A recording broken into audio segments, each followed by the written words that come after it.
is me starting my YouTube channel.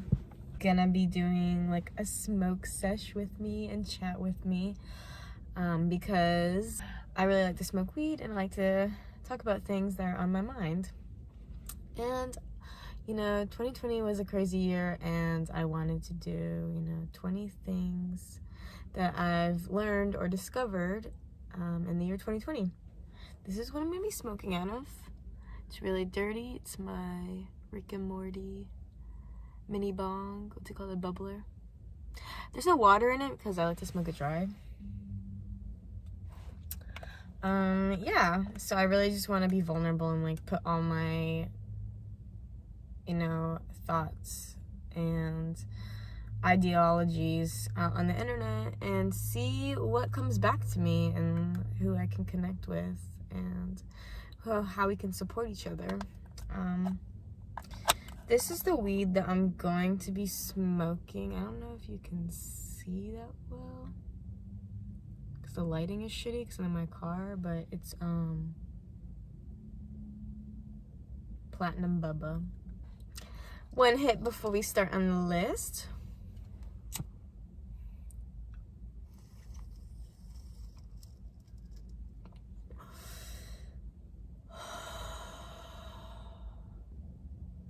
Goldilocks could never.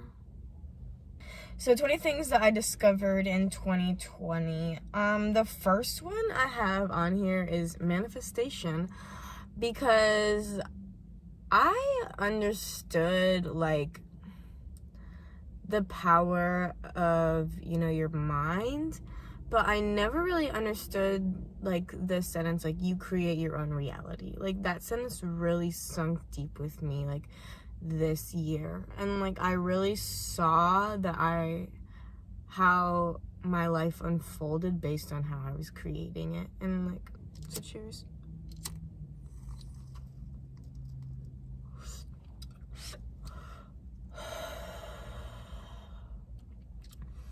Sorry if I'm taking like, not sorry, but excuse me, I guess, if I'm taking like super baby hits.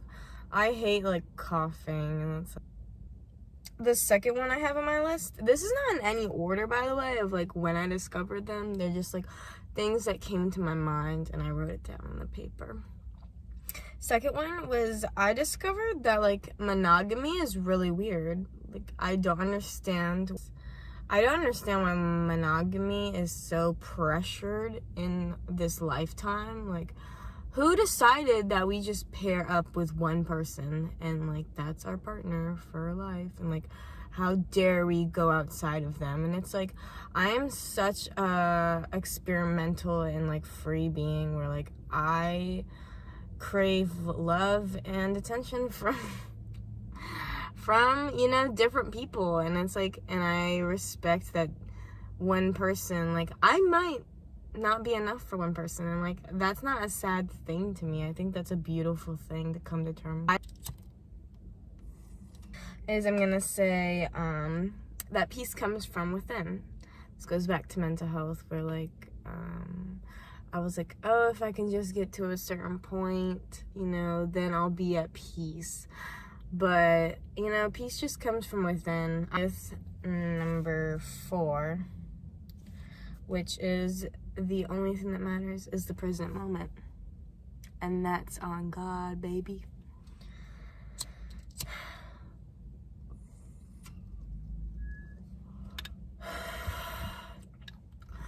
I'm reading this book right now called The Power of Now by Eckhart Tolle. Yeah, I'm reading The Power of Now, and it's a really good book. It's all about the present moment, and I just truly believe in my heart that the only thing that matters is now, and your happiness can't be dictated on the past or the future. And I have a really hard time with this. I'm a chronic like future person where like I always live in the future and I'm always worried about the future, and I'm just constantly like my headspace is in the future. And I think that had a lot to do with like me not like liking my household, so I was always looking forward to moving out, and I was always living in the future, and I started doing that really young. just with a lot of different things in my life. Like, I just always looked to the future for hope. And so I did, like, it's really hard to untrain my brain to do that, but I've been really working on that this year. I've been really unlearning, undoing patterns, thought patterns, drink more water, like, enough said.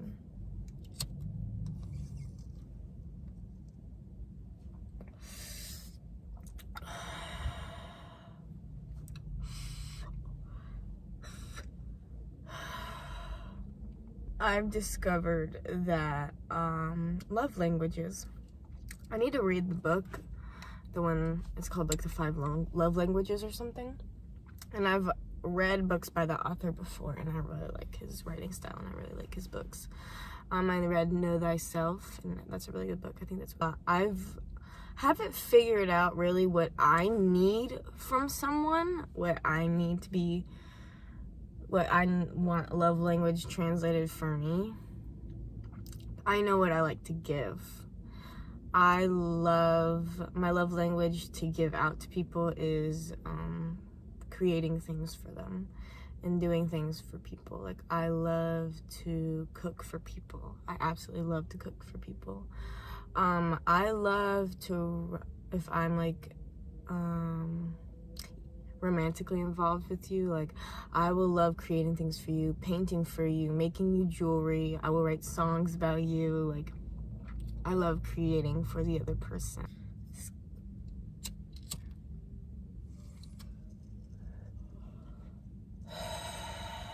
Another one is I am not my thoughts. That one goes with I am not my mental illness. That goes along with antidepressants are okay. Another one is I'm in a continuous state of changing and evolving. You know, I always think I'm gonna like reach the ideal, like 100% authentic, real me. And it's like, I'm not gonna reach anything, because it's just, I'm constantly changing. I'm going to grow and learn and unlearn and undomesticate and break chains and ideologies, and I'm just gonna keep progressing.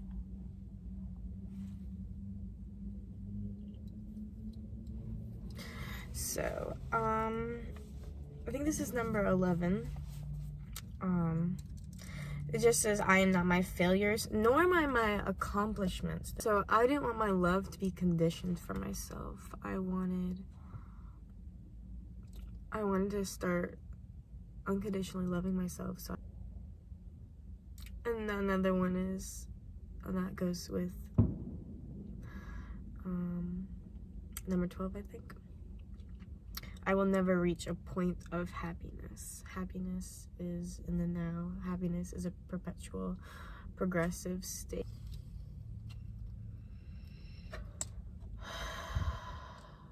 Okay, so this one is really important, and my eyes were really opened this year.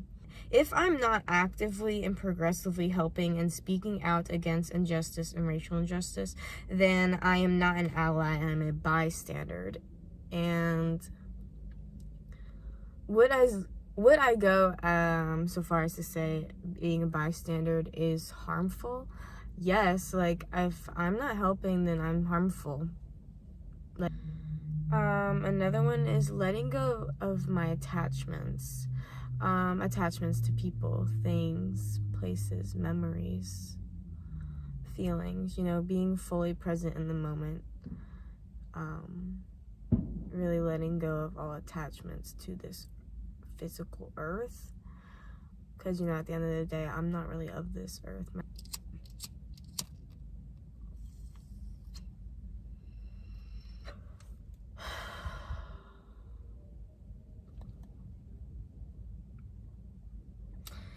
A discovery I made is that mushrooms is my favorite plant medicine. Enough said about that. Something I discovered is nature really does heal. You know, just being out in the sun literally lifts my mood like 25%. Being at the beach makes me like 80% happier. as a person. Like, I could just be doing nothing, but if I'm at the beach, I'm chilling. Just being in like the forest around trees, I just love it.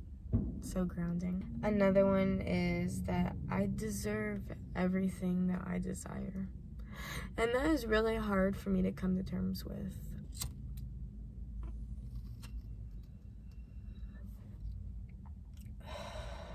Another one is I have to think completely for myself. Basically, do your own research.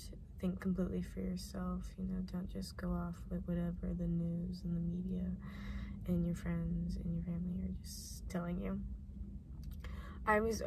This is like really unattractive, but I've always been kind of a gullible person, like a follower per se. Like, I never really like trusted my intuition or my own ideology, because I was always told that I was wrong growing up, and don't fall into sin. And I used to, let me pause right there. I am probably gonna do a whole video about how religion has fucked me up, and but I'm so grateful that my eyes are open to the way I view things now. So these last two are my favorite. One of them sounds really depressing, but I swear to you, it's the most freeing thing in this fucking world.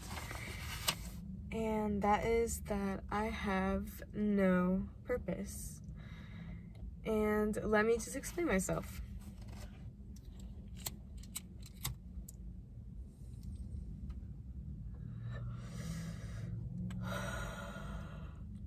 So growing up, I always thought, what's my purpose? What am I meant to do with my life? I always thought, God put me on this earth for a reason. What was that reason? I have to figure it out.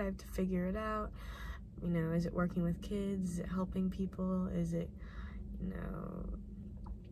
missions trips? Is it being a nurse? Is it being an EMT? I am terrible under stress. I don't know why I ever thought I could do that.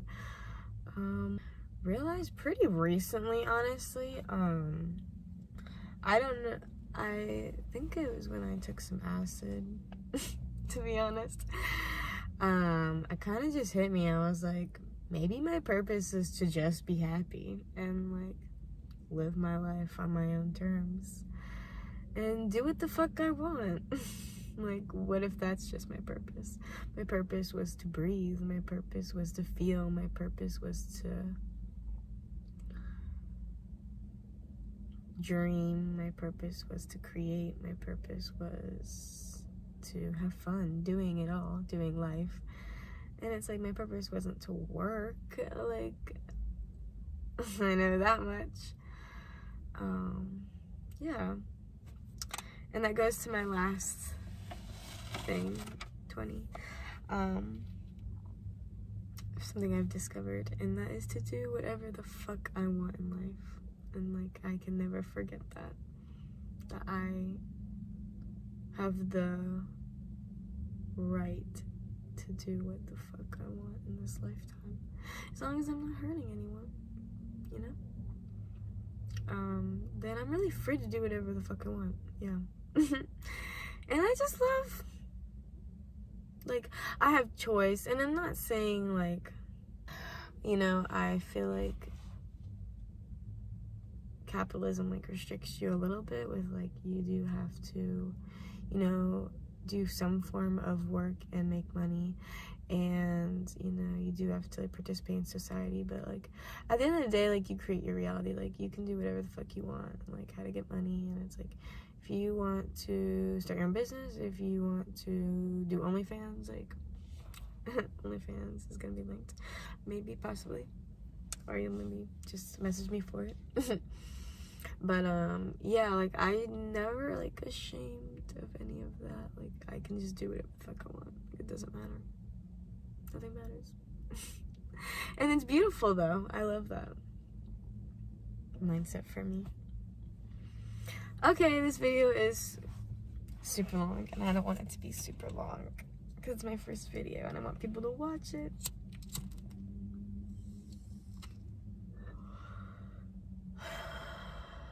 But this is just my mindset at the current moment in my life.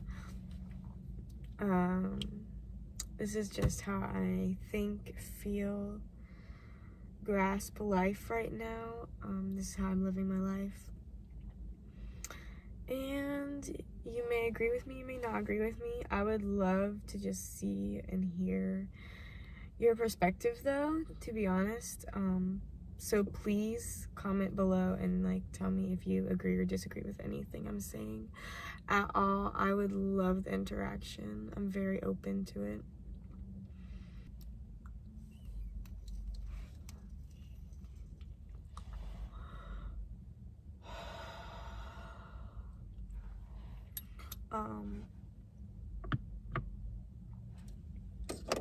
Yeah. I had really fun making this, actually. I always have a really good time with myself, though. Like, I always say I'm very entertaining to myself, and I enjoy my own company. And I think that's very important. So thank you for watching this video. If you're still watching it, I really appreciate you. Yeah. Please subscribe, I guess. I don't know how to end this video, but yeah. Thank you.